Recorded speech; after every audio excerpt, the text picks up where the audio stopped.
Hi, guys. Welcome to A Little Help for Our Friends, a podcast for people with loved ones struggling with mental health. Hey, little helpers. Today I'm going to be talking about how to set healthy boundaries in emotionally intense relationships with a lot of conflict. So, the reason why I'm talking about this, I love talking about boundaries. I've done it before on this podcast.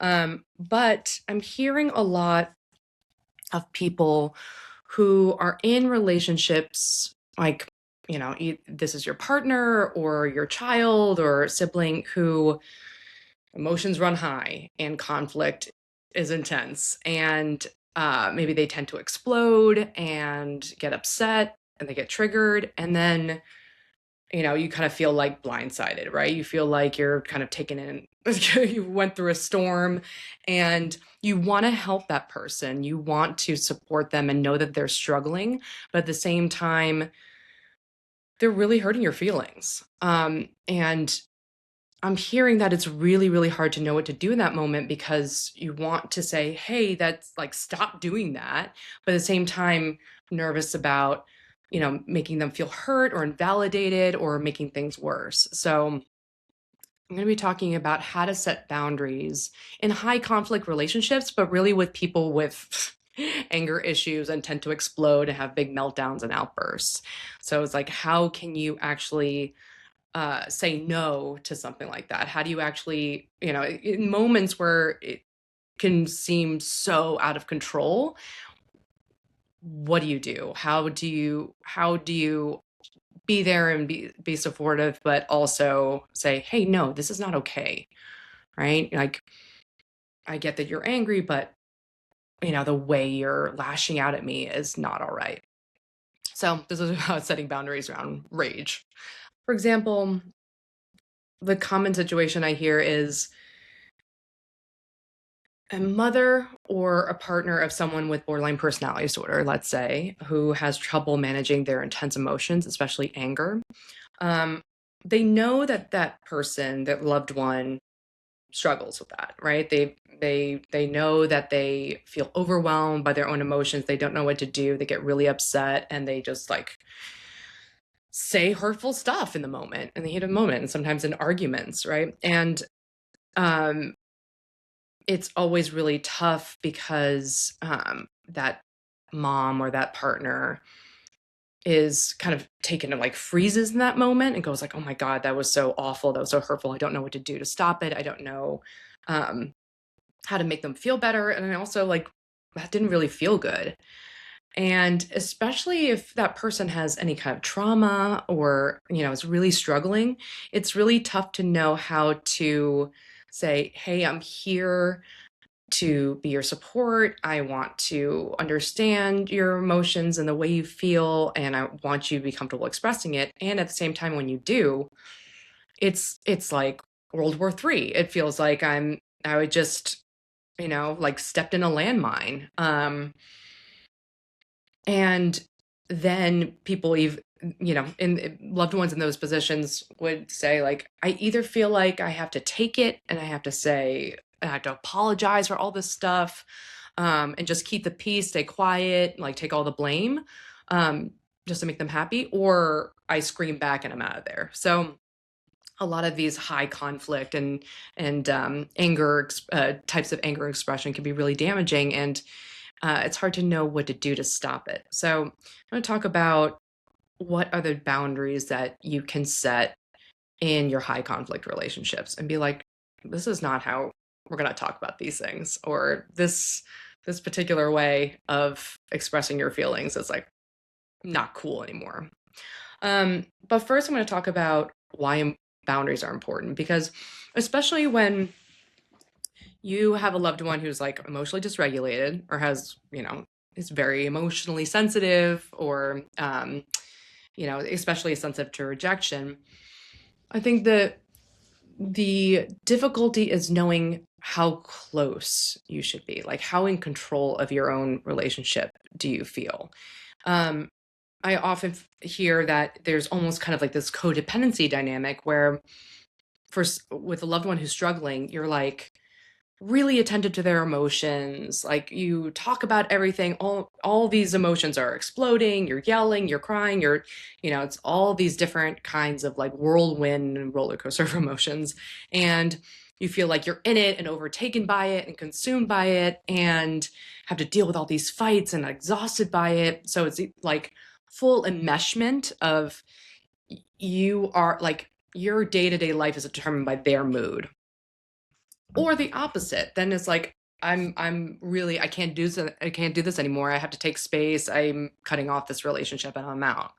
So what I hear is a swing between like an all or nothing, I'm in it, I'm in the emotions with them, everything is intense, or I leave the situation and there's a cutoff. But healthy boundaries and healthy relationships are neither one of those, right? There's having a healthy boundary means that you're not flipping back and forth between being super close and emotionally connected no matter what, or totally cut off or separated. So, healthy boundaries is really essential for a healthy relationship, right? There's a thing called boundary health where the idea is this is in the Bowen family systems research, where boundary health is this understanding that a healthy family system is connected. Like you belong to a group, you belong to this like community of family, you support each other, you love each other and care for each other. Um, and you also have a differentiated sense of self. So you feel like your own person within the system. And healthy boundaries is what makes that possible for you to feel connected, but also to feel like I have a separation between me and someone else, or there is a choice of how I can respond and how close or far that I need to be in this situation. So, um, this is also keeping in mind that secure attachment, right? In the attachment literature, it's always this balance of closeness and distance. A healthy relationship means that, especially with attachment figure, that they're there when you're scared or need help. You could go to them. They're close by. You feel trust. You feel like they have your back. And also, there's freedom to explore and go away from it and having your own sense of self and your own sense of independence from the relationship. So, even in all of the different theories of relationships and family, there really is this emphasis on what is this healthy balance between connected and being close and independence and you're having your own distance and freedom. So, even just that mindset shift of knowing that boundaries is a really important piece of healthy relationships. Now, I do hear all sorts of stuff about what boundaries means, and usually I'm hearing like there's a lot of misinformation about boundaries. So like I I'm seeing online all the time and especially on social media that uh people say you need to have healthy boundaries. You need to have, like you set your boundaries and stick to them. They're, whatever. But when you really get down to what they think boundaries are, a lot of people think that boundaries are like telling someone you don't like something or saying no to something they're doing, trying to get someone else to stop what they're doing. Right. So like I'm hearing boundaries is like, oh, yeah, I don't like the way you talk to me. That's my boundary. Or I'm not gonna I'm not gonna put up with this relationship, a relationship like this. Um, that's actually closer to a boundary, but it focuses more on avoiding and saying no and cutting something off than it does um, have this idea of making a good balance of closeness and distance. So I just hear that a lot of people think that boundaries are almost like criticisms on other people, but that is exactly where mistakes are made and people get it wrong. So I want to talk first about the different ways that people really mess up setting boundaries. And then I will go into talking about what would be a healthy boundary and how to use the dear man skill from DBT to set that healthy boundary, especially when you're dealing with high emotions, high conflict, and sometimes like violence or abuse, right? So if you want to set boundaries in that kind of dynamic, here are things to think about. Um, so the the three common mistakes that I see people make when they're trying to set a boundary with a loved one around like how they fight or how they express their emotions are these three things. One is they basically just attack or criticize. Two is that they're over controlling. Three is that the boundary is really vague, right? So what I'll explain each part. So it's always so funny working with clients and they say, yeah, I try to set boundaries, but that person just lashed out at me and didn't even listen. And they kept misbehaving, that kept hurting me. And then I will ask, like, what did you say? What were the what were the boundaries that you set? And they'll show me, and it'll say something like, you know, I'm done. You're just being an asshole. Like, you're unreasonable. I will only talk to you if you finally learn how to respect me. And I'm like, I totally get where you're coming from. Like, especially if those boundaries like that is set in the moment, it can really lean into a lot of blame, right? It could lead to a lot of like character attacks, right? Like, you are this way, you always do this, right? So kind of like putting the blame and criticism on that other person. And they're like, look, I set the boundary. I voiced and expressed what I didn't like. And then they're really shocked and upset when the other person gets defensive. And that's a really big thing to always remember, that if you go on an attack, like if you criticize someone's a character, especially, they are going to defend themselves. That is going to be their natural response, is to, you know, basically say, to defend their own dignity, right? They're going to be like, no, that's not true. And then the focus is going to be so much on them, and like they're going to focus on themselves and protecting themselves, and can't really hear about what you need, right? So it's a really like attacking someone or just criticizing will just like polarize people. So the general character attack or criticism, um, is really not the way to set a boundary. And I see that blow up all the time, where that escalates fights, right? The second mistake that I see often is actually really interesting, because it could be really subtle, but makes an otherwise reasonable boundary totally fall flat. And that is trying to control the other person and their choices and their behaviors. Often that commonly looks like, stop doing this, stop yelling at me, you can't talk to me that way, I'm not going to do this, and like, if you're going to be this awful, right? So it just is all focused on what that other person should do, and then sometimes adds things that will make that person feel forced to do that thing, to really like change their behavior based on what that person wants. um, I'll give an example from my own life that that where I was like probably my most ineffective, or my least effective. So my last marriage, which I talked about before, it was a really hard relationship for me, because um, he was struggling with burnout and anxiety, and he moved into my house and did not get a job right away, and for a really long time, for like most of 4 years that we were together, he wasn't working, he was just hanging out in the house.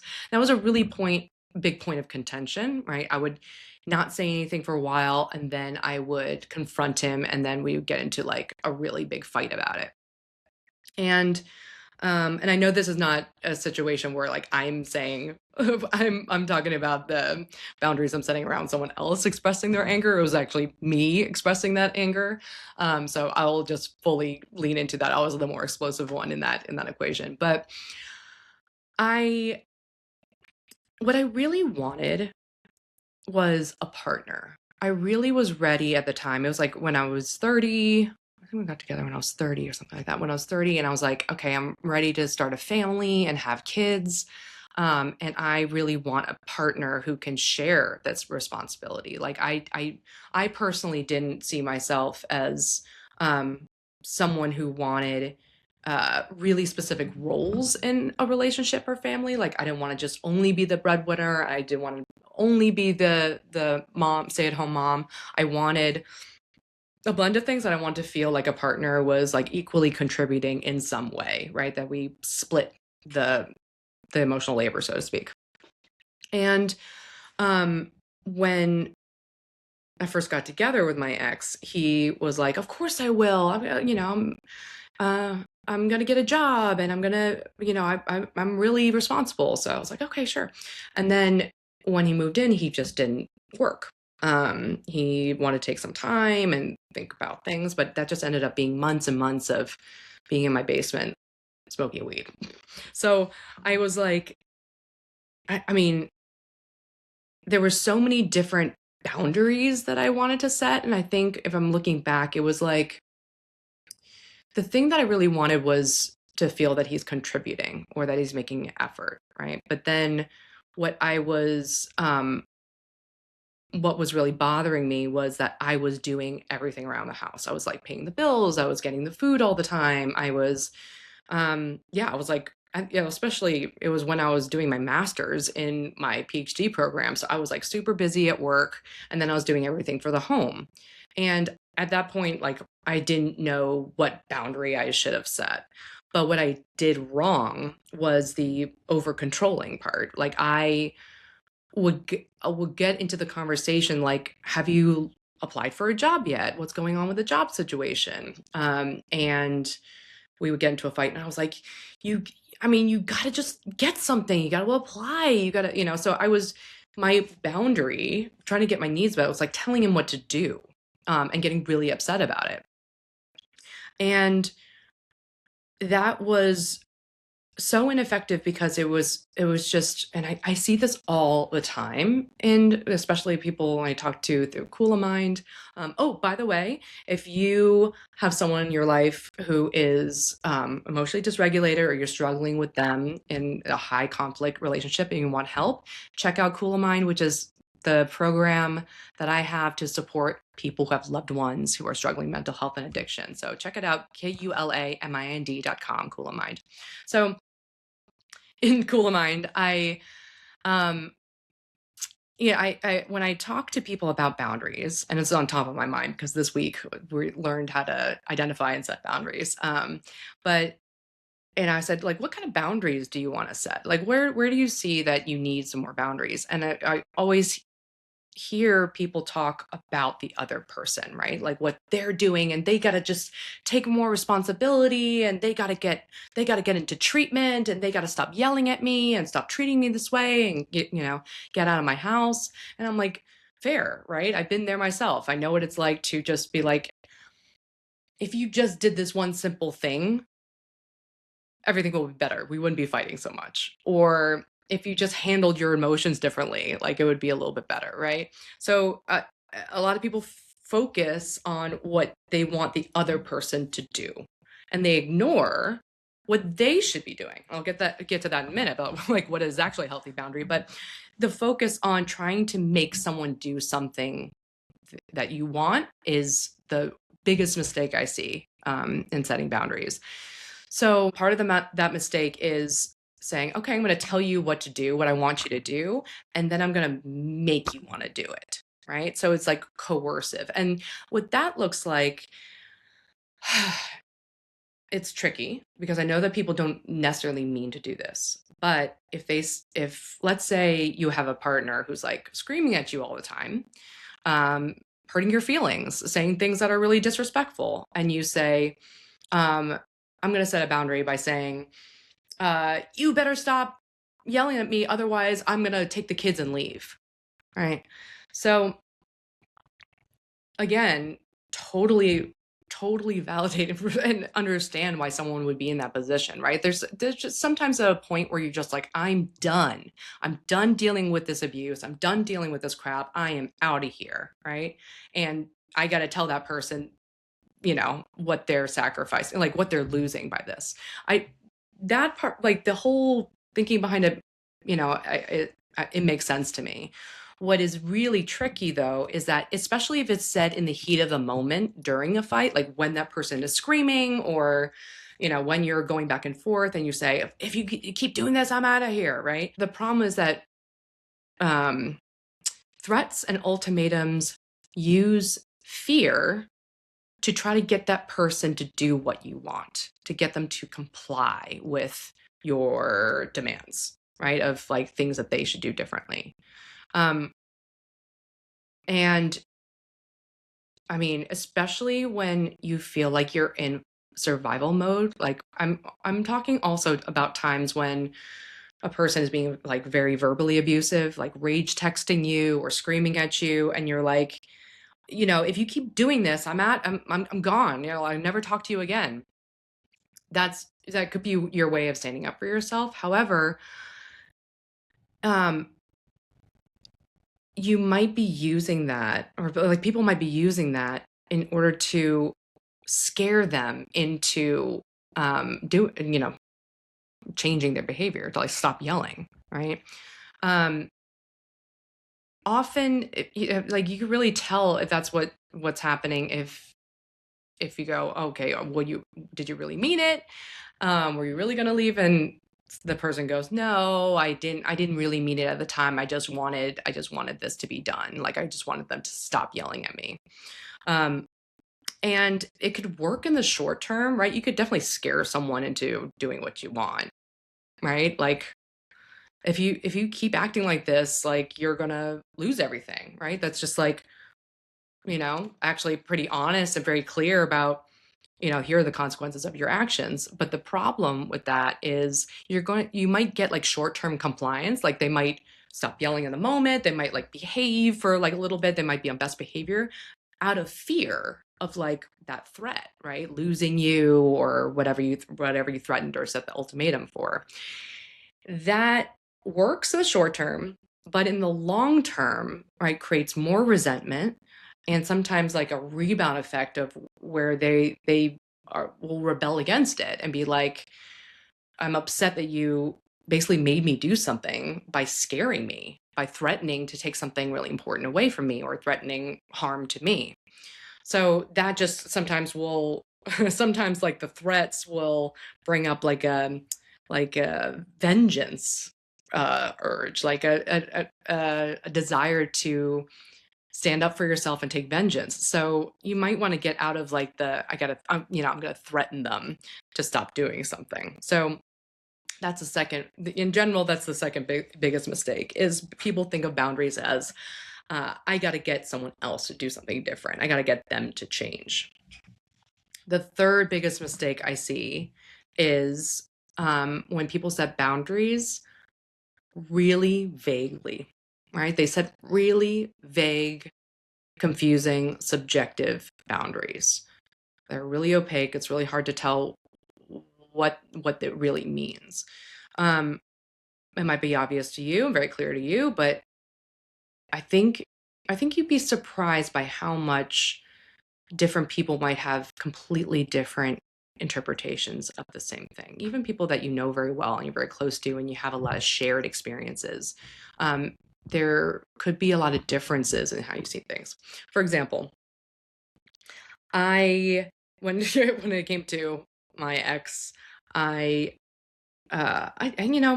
to my credit, I did have specific asks. I had specific requests that he, get a job or do some things around the house. But I um, probably threw out a lot of vague requests, vague boundaries that were just like a more emotionally laden, right? There was just like more emotional terms, like, I wish you cared more. I just need you to care more. I just need you to show up more.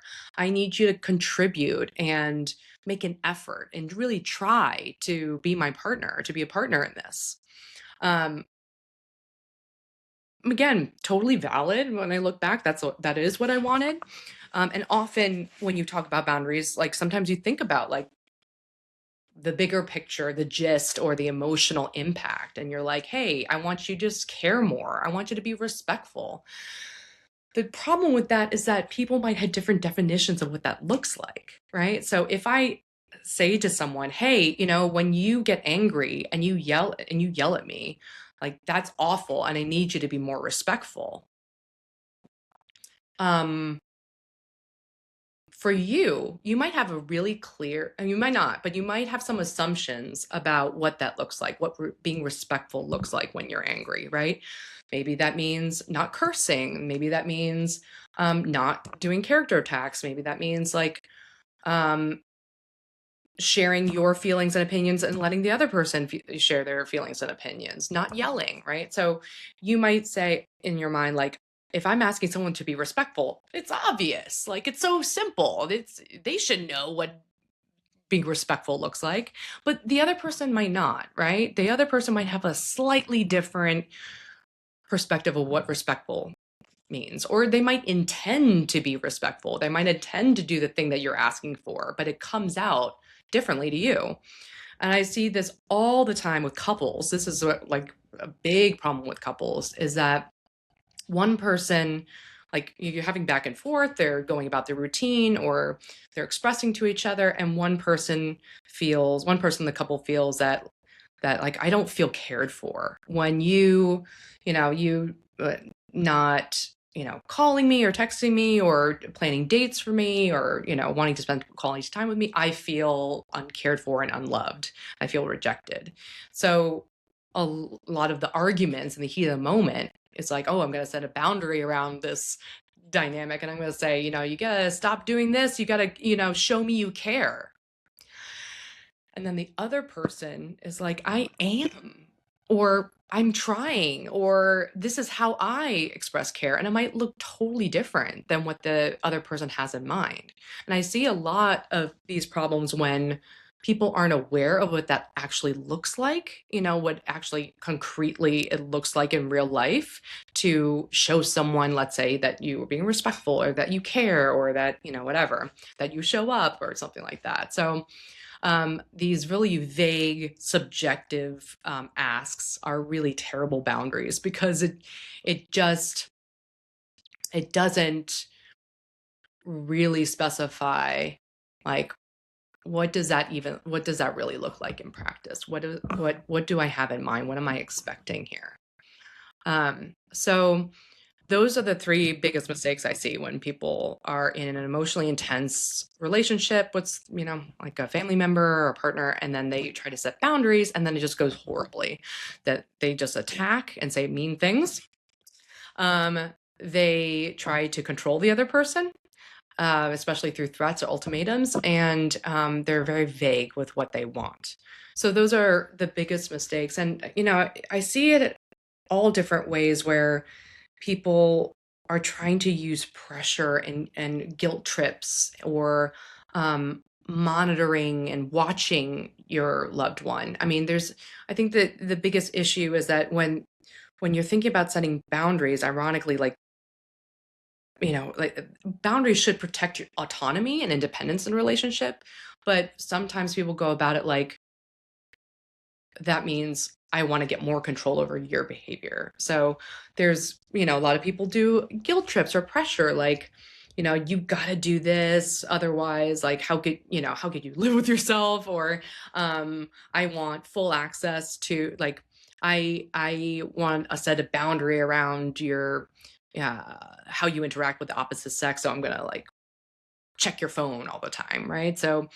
Um, so people sometimes go about it like, I feel out of control over this dynamic. I feel like I don't have agency in this relationship. So I'm going to take over the power. I'm going to take over the agency by telling you what to do and telling you to stop doing something. And that rarely works because these kind of boundaries that are critical and over controlling and vague, they lead to a lot of shutting down in relationships and sometimes a demand withdraw dynamic. So in my last relationship, when I was making these ineffective boundaries, so setting these ineffective boundaries and making these like bad requests, what it would look like was I was angry and I was like, you need to get a job. And, it wasn't really about getting a job. Like it was really about like shared responsibility. But I was like, get it, you got to get a job, you got to do something. And then he would be like, okay, okay, okay. But he would withdraw more, right? He would be more secretive. Like but everything kind of blew up when I found out that he had told me that he was applying for jobs or applying for his license to practice where we were living, but he actually didn't. And so he kind of complied with my demands by lying. And that's something that really happens a lot when you deal with this like demand withdraw cycle where you're demanding and you're asking for things and they're avoiding and they're pulling back and pulling away or rebelling against it. And so then the other person, like the demander, keeps demanding more and more and more and more, right? So this is just a recipe for disaster. And it's like placing those boundaries in a really ineffective way where it's also like, okay, I'm like, we're all going to do what we want and be autonomous and independent, but we're going to do it by lying to each other or hiding what we're actually doing. So I see that, I totally regret it, but that's one way that these boundaries can totally fall flat, is that it creates this like chase, and that other person who is withdrawing has to hide in secrecy. Another way that ineffective boundaries like totally fall flat is when it could lead to a lot of conversation about emotions, or discussions about an argument, but there's no actual solution, right? It's like, oh, good, we talked about it. We talked about how the way you treated me really hurt me, and this is what I was upset about, and the other, like, and those are good, right? I'm not saying that like talking about feelings is bad, but sometimes it could go into this level of vagueness where it's like we're talking about emotions, we are really like feeling this intense connection sometimes, whether it's like good or bad, like fighting or like making up and talking, and you're like feeling emotionally connected in some way, but you're almost kind of like wallowing in the emotions, right? Like you keep saying over and over how this hurt you, and they're doing the same, and you're really coming to an understanding, but there is no change after that. There's no solution, right? So sometimes it's like almost like co-rumination of like talking about feelings, and it feels productive, but then you're not taking that final step of, okay, what do we do about that? How can we change the way we do things next time? And there's got to be some equal, like, you own your part, your 50%, and I own my part. And so just, and recognizing that within a dynamic, within two people, it's 50-50, right? It is like you play a role and they play a role. So what do we actually do about setting boundaries? What does a healthy boundary look like? And taking the opposite of the mistakes, right? Attacking the other person's character or criticizing, trying to control them, or being really vague. You want to do the opposite, which is being behaviorally specific, not forcing someone and respecting their autonomy, and being so clear that the other person can understand what you're asking for. And I'll break down each one, but the first one, being behaviorally specific, that is a trick that I really like. Is if you have a problem with someone, right? Like they've yelled at you, you've had a fight about it, and you're like, I hate that that person did that, right? Obviously, you you could be focused on, oh, they are such a jerk and they do this and and they just need to change in order for me to be happy. Well, that people's defenses will always go up if you right off the bat say, point out you as the problem. Like, you're the problem. You need help. You need to go to therapy. You are, the issue is with you. You are, you're lashing out at me and you're being crazy and blah blah blah, right? People automatically will defend themselves, and then you're lost, right? You can't even like figure out a solution or how to change anything or set a boundary because they're like fully in defense mode naturally, right? And especially if people have like BPD or trauma and they have a lot of shame, right? They're gonna wall off. um but instead of talking about it like you are the problem, talking about it like the problem is the problem. The behaviors are the problem. The dynamic that we've have, like the back and forth that we have, is the problem. So you're almost picturing that instead of like you looking at someone and being like you are the problem, that you're trying to sit next to each other, looking at the problem together, right? So the problem is the dynamic. It's the way you talk to each other. It's the way you fight. It's how you both manage intense emotions and express them to each other. That is the problem, not you or me, because then it just gets into the battle of like me or you, right? Like who wins and who loses being the one in the wrong, right? So it's like, no, the dynamic is the wrong. So being specific is talking about, you know, hey, this thing that we're doing is a problem. And not like, you know, we're such jerks to each other, but something really specific, like the way we curse at each other, the way we get physically violent, the way we raise our voices in front of the kids, that is the problem, right? So the behaviorally specific, low in coercion. So I mean, this all kind of goes back to I think of self-determination theory in psychology. And self determination theory says that people have three core basic needs.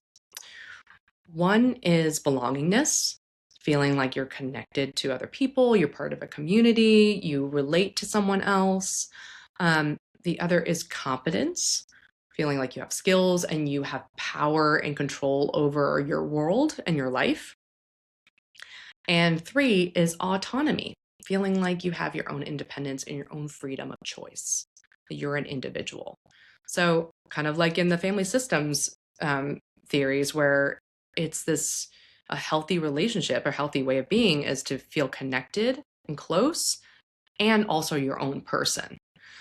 So, when you're setting a boundary or even thinking about boundaries, you have to think about that you and that other person should have equal right to choose, right? You both are have equal power. You both can make decisions. You know, you might not always agree with each other's decisions, but you both have a choice, right? And if you already feel like that's not possible, that it's either their way or the highway or your way or the highway, then you're kind of lost anyway, right? Then it's not really setting a boundary. It's just like managing someone, controlling someone, and that's a totally different dynamic. But you want to promote that both you and the other person have a right to choose, that you're both independent people and want to stay connected. And so a boundary is really negotiating how that's possible. So even picturing that other person is free to make their own choices. You can make it clear what you're looking for and what you expect and hope for, but they have the right to say no. They have a right to not do that. And where I see people getting stuck is that if I say, yeah, you really want your daughter to get therapy because she's screaming, she's acting out, she's, being verbally abusive, rage texting you. You really want her to get therapy, but you also have to accept that she might not, she has a right to choose what kind of treatment or what kind of help that she wants. And if she doesn't want to go to the therapist that you picked out, like, what do you think of that? What do you think of the fact that she can choose? And people just sometimes will be silent. Like it's almost like, I can't go on like this. This situation is unsustainable. It's burning me out. It's terrible. They got to get treatment. Otherwise, everything is a disaster. And I think it is a really tough place to just be hanging on to one outcome, right? Like they got to change and to not even open up the possibility that that person can choose to do something different, right? Um, and you're like, well, what about people who like really are you know, are not safe or not safe for you or someone else. And, their choice, like, I need to make them go to therapy. I need to make them do that. Well, then you got to build in, like, okay, what is it that I actually want? What is it that is important to me? And then respect that that person might show up for that, or, respond to that in a way that might not, that, that it protects their individuality, right? So it's like, if I want them to stop screaming at me and I'm focusing on they better go into treatment or else I'm never speaking to them again. Well, you could think about, what do you want out of that? Like, what, is there a way to negotiate? Is it a way that they can show up and, or speak to you in a way that you would prefer, that would be healthier, with or without therapy? So understanding that they might find their own path there. They might find their own way of coming to the resolution with you, besides for your means to that end, your pathway to, like, we can connect if they change in this way, right? So really seeing the other person as, respecting their autonomy, respecting that they have a right to choose. Tricky when it's a younger kid, but, or it was someone who's like, um, has disabilities or is compromised in some way by drug use, or um, their mental health, or any other reason where it's like autonomy is tricky. Um, like someone who is so out of control over their drinking that, can you really, I mean, it's difficult to say, I just have to accept and trust that they can make their own choices, right? But once you do that, once you actually have that attitude in you, it comes across to that other person, and it will make them less defensive. Like, right? Like, think about any time you felt like someone has come up to you with an agenda and wants to make you do something that they want. You automatically are going to defend yourself, right? You're automatically going to protect your autonomy. And just not even, and the whole point of what they're saying is lost. So think about that, where, like, people who've respected you as an individual person who can make their own choices, that, you have your own agency, like, think about how differently that feels. It doesn't even matter what they say, but just how they, like, approach you with that sense of respect. And then the third thing is the third principles about how to set a healthy boundary is, don't be vague, right? Don't make assumptions. Um, the worst is if people go, oh, they should know what I want, right? It's obvious what I really need them to do, and they're not doing it. Or I can't, I hate that I had to tell people all the time. I can't believe I have to repeat over and over what I want and what I'm looking for and what I value, what I care about.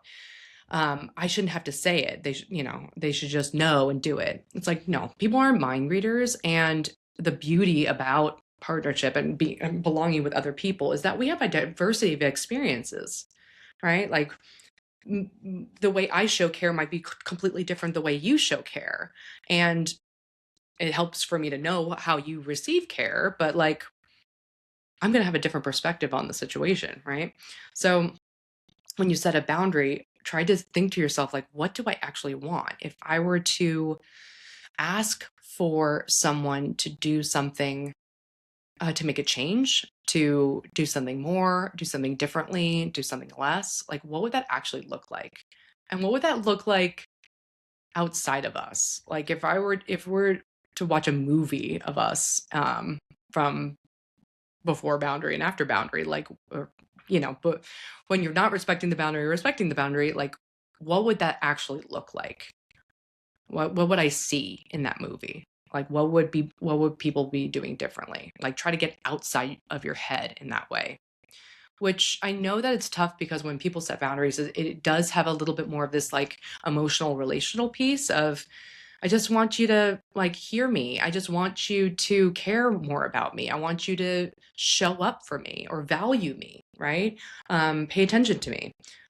Even paying attention, like, that seems really clear, but it might not always seem clear. Like, one person's paying attention, feeling like someone's attending to them, could be giving me gifts, like, taking me out, like thinking about what kind of activities that I want to do. But their attention might just be like, oh, I just think about you all the time. Right. It's not, so it's just like a different way. People have different ways of living up to different like values and principles um, and making choices. So really going down to the basics and saying like, if let's take out all our assumptions, let's pretend like we're aliens to each other, and let's really think about what changes that we have to make that we both can agree are happening. That we both, if we were to say, yep, you are bringing dinner home tonight, like, does it happen or not? And you could say yes or no, right? So being really, really clear. That in of itself, like that principle is like one of the core pieces of couples therapy and family therapy. There's so much miscommunication over what was said, what was done, and what people want from each other and how they connect. And even just, there's just so much healing that could be done by just being really clear, like, what are we doing differently? What are we going to do? What is it going to look like? How do we know if I ask you to care more about me or have more respect for me, what would that look like? How will we both know that that change is happening? So that's a huge skill and a huge step to really think about practically, like, what are these boundaries looking like? So a simple framework for setting a healthy boundary that has all these principles is Dear Man, which is a interpersonal effectiveness skill from Dialectical Behavior Therapy. It's one of my favorite skills because it's so clear and so simple, and is really effective. It can completely change the way people assert themselves or ask for what they want in a relationship. So that's really what it's for. It's like asking for something, like being assertive. You could also use it to say no to something, but I find that it's just way more effective to, when you're setting a boundary, to actually ask for something instead of saying no to something. So what this looks like is Dear Man, and we'll just do the dear, but the dear is an acronym for describe, express, assert, and reinforce. These are all pieces of one statement that you would make to set a boundary. So even thinking about what a boundary is, I'm saying that a boundary is a guideline for how you will behave differently to things that they do, right? If your boundary is, and I'll just use this example, if your boundary is, I hate when someone calls me names. I hate it when, let's say my partner, who doesn't, my husband's really kind, but if you have a partner who, when he gets really mad, like screams at you and calls you names and belittles you, right? And you're like, that's my boundary. It makes me feel bad. It makes me feel resentful, and this has got to stop, right? So instead of like, attacking or criticizing or whatever, it is paying attention to, okay, what do I actually want here? And then how can I actually, the Dear Man framework would give you a way to frame it in your mind and actually be able to communicate it to that person, or you just follow through. But the difference there, the boundary, that guideline will look like this.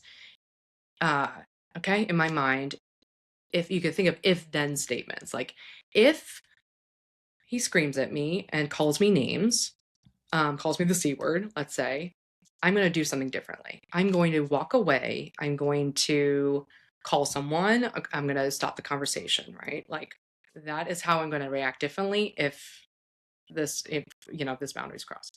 Um, or, but if he doesn't call me names and speaks to me calmly, respectfully, right? Respectfully, but like really specifically doesn't call me names, right? Doesn't attack me and call me something like the C word, then I will continue the conversation. So the focus, like, instead of saying he needs to stop calling me names, it's okay, let's just picture that that person has their own choices in life, and they can choose to call me names, or they could choose not to. Um, they have freedom of choice. Obviously, I have opinions about which one's better, but they could choose whatever they want, and I'm going to do something differently based on what happens. It's kind of like this, like, If the weather is, like I might make different decisions on how I go outside or, what I do depending on the weather, right? I can't control the weather. I would love it if it were sunny, but if it's raining, I'm not going outside. If it's sunny, I will go outside, right? So it's a more focus on like, you know, what is the difference between when I'll go outside or not go outside? And that is really the boundary. It's what I do differently. Of course, boundaries can change. Like sometimes people like calling them limits because it means that it's like flexible based on your capacity in the moment, the situation, other things like, yeah, if it's warm outside and raining, I will go outside. Or if I have a raincoat, I'll go outside.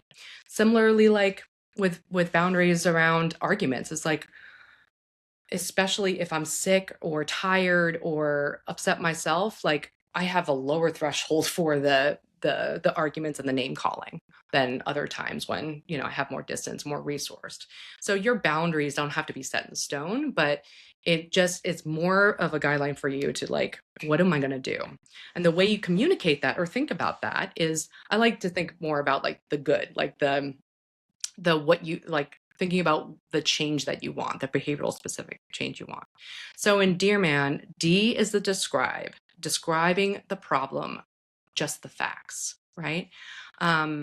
And if you can, describing the situation like the problem is our dynamic, not like you are the problem, but what you're doing, but the way we're talking to each other when we fight. We've been calling each other names, or you call me the C word, and our voices were raised, right? So being so descriptive, it's like taking out your opinions, taking out your judgments, taking away the way you feel, and just saying what happened. So you start on the specific, you start on the thing that you both can agree on.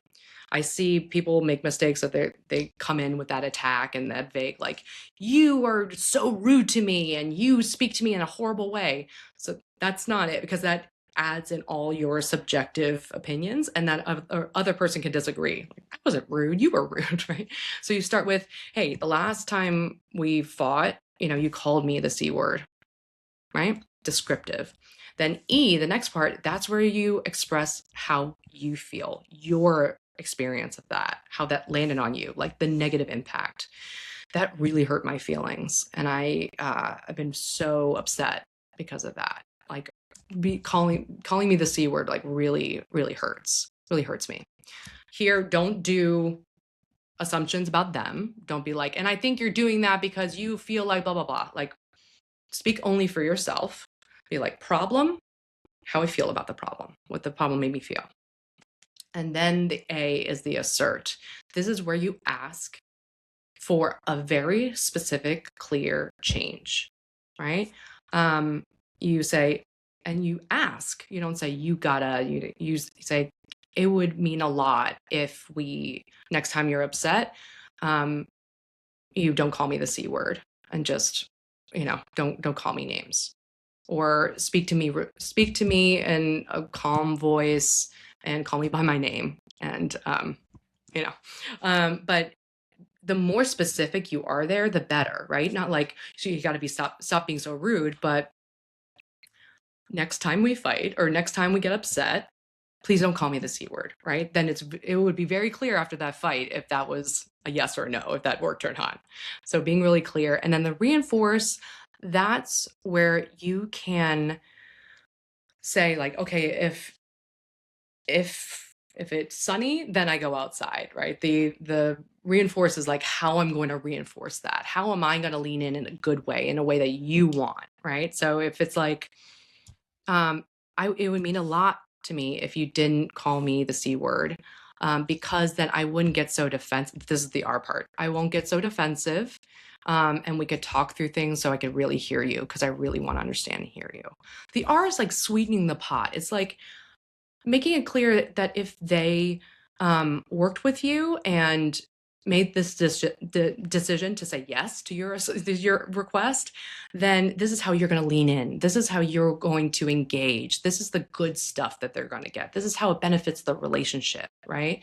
So you're really making it clear why it would be good for them, not just like, because then I won't hate you so much, or because then you'll really, like be the kind of person I think you should be. No, it's like, this is why this would benefit you because I will lean in, right? So you see that like the DEAR focusing on um, the behavior or the situations you want to see is sometimes like a really effective way of solving the problem, setting boundaries. And what you're really doing is saying no to this other thing, no to you calling me names, but yes to this, if you speak to me respectfully.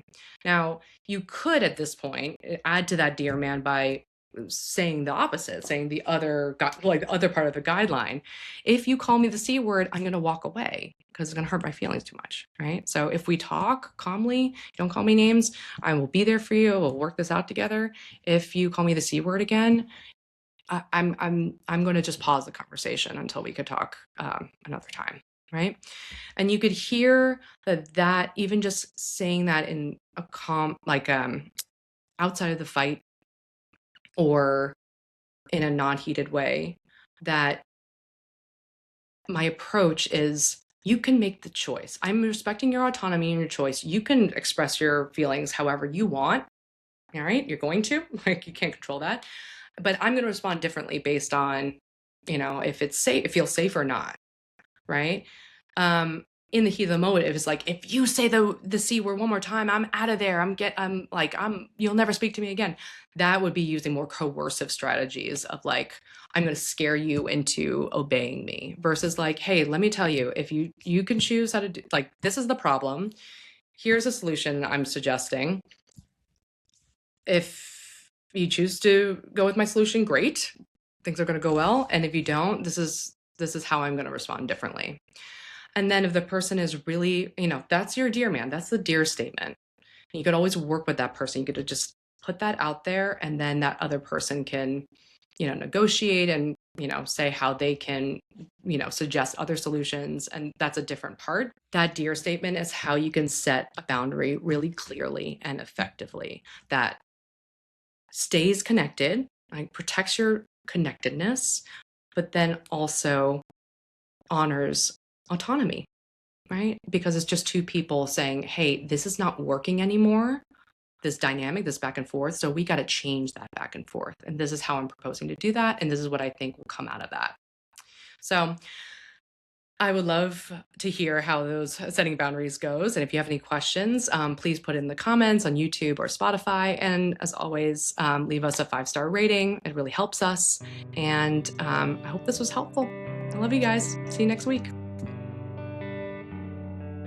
By accessing this podcast, you acknowledge that the host of this podcast makes no warranty, guarantee, or representation as to the accuracy or sufficiency of information featured in this podcast. The information, opinions, and recommendations presented in this podcast are for general information purposes only, and any reliance on the information provided in this podcast is done at your own risk.